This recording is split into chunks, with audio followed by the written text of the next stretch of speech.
to face the fear. Mr. Cemetery's Terror Tales begins now.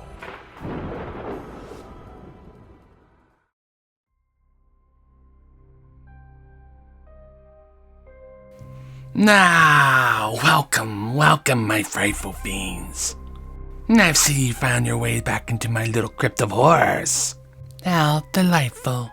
I do so love an audience that enjoys a good scare. Or perhaps one that's about to be scared. Tonight's tale slithers in from the shadows.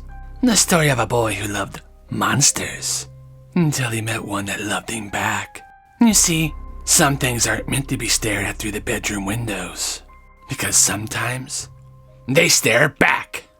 And if you're not careful, they might just invite you to play. So, lock your doors, close your curtains, and whatever you do, don't listen to the scratching at your window. I call this one the Crimson Crawler. Enjoy.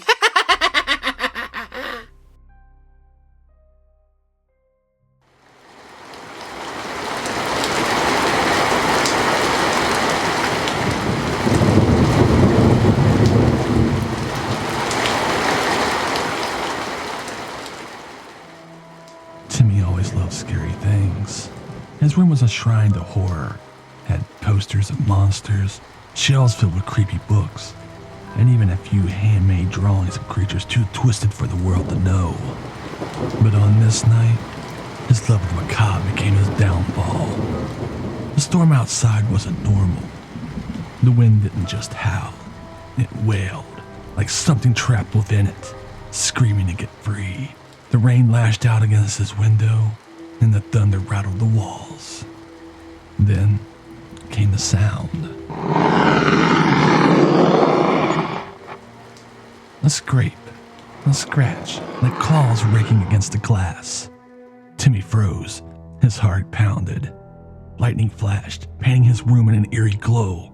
And now, for a split second, he saw it in the face.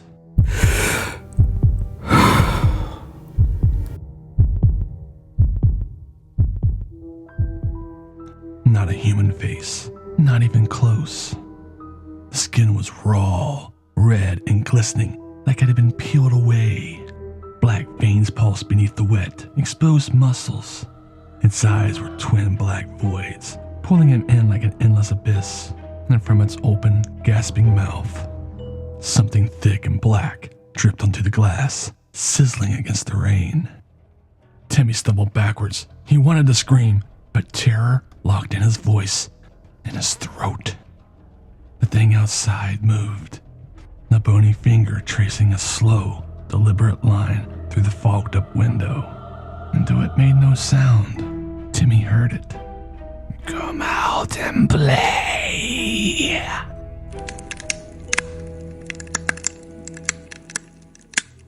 His feet felt heavy. His body froze in place, but his trembling hand was moving toward the curtain. He had to see. He had to look. Lightning flashed again. The window shattered. The shards sprayed across the room like thousands of tiny knives. But Timmy didn't even register the pain. He was too focused on it. The Crimson Crawler. It didn't just step inside, it slithered. Its limbs bending in unnatural ways, joints popping wetly as it crawled toward him. Timmy scrambled onto his bed, pressing his back against the wall. His room, once a safe haven, had become a prison. The thing loomed over him now, its breath wrong, thick, and reeking of rot. The black tar dripped from its mouth onto his blanket, burning small holes through the fabric. Timmy whimpered, barely able to move. The Crimson Crawler reached out a skeleton hand, its fingers long, sharp, and the skin stretched too tight over the bones, and it pressed one clawed finger against his chest, and then pushed.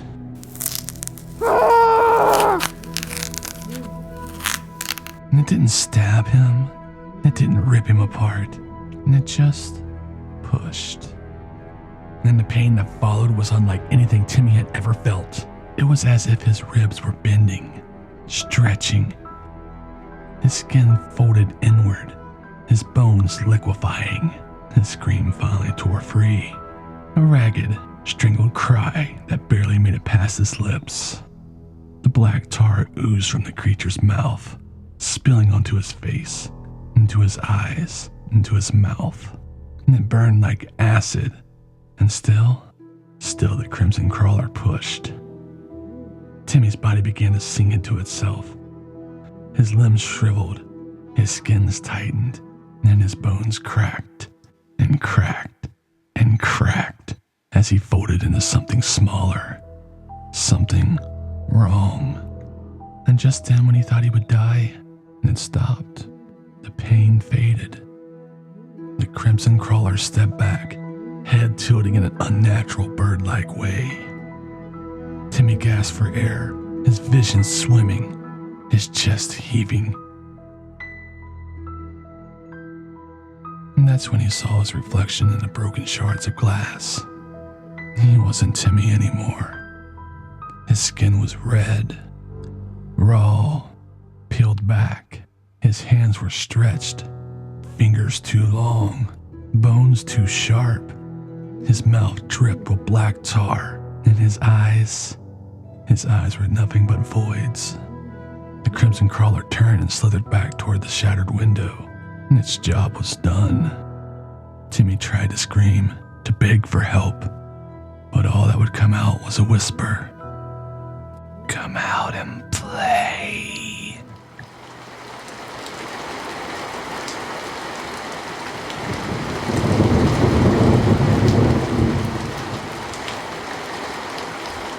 The next morning, Timmy's parents found his bed empty. His window, which had been shattered, was somehow perfectly intact, as if nothing had happened.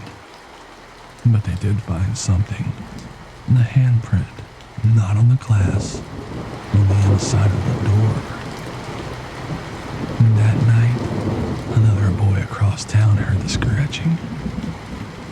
He ignored it at first, pulled the blankets over his head, tried to pretend it was just the wind.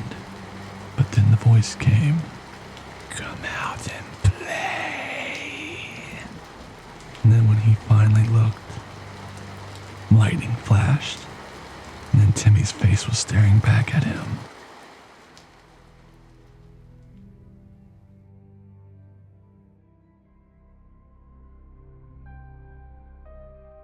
Oh, what a creepy little bedtime story.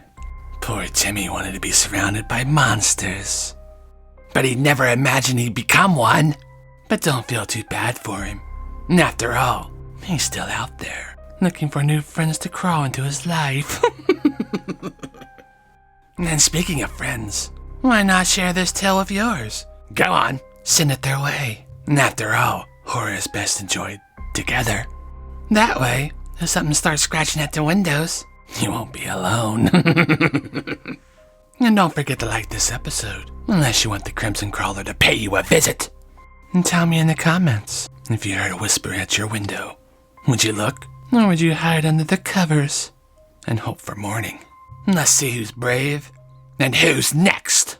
Now, and before you scurry away, don't forget to check out our merch. We got just the thing to keep you drop dead stylish while you still have skin to wear.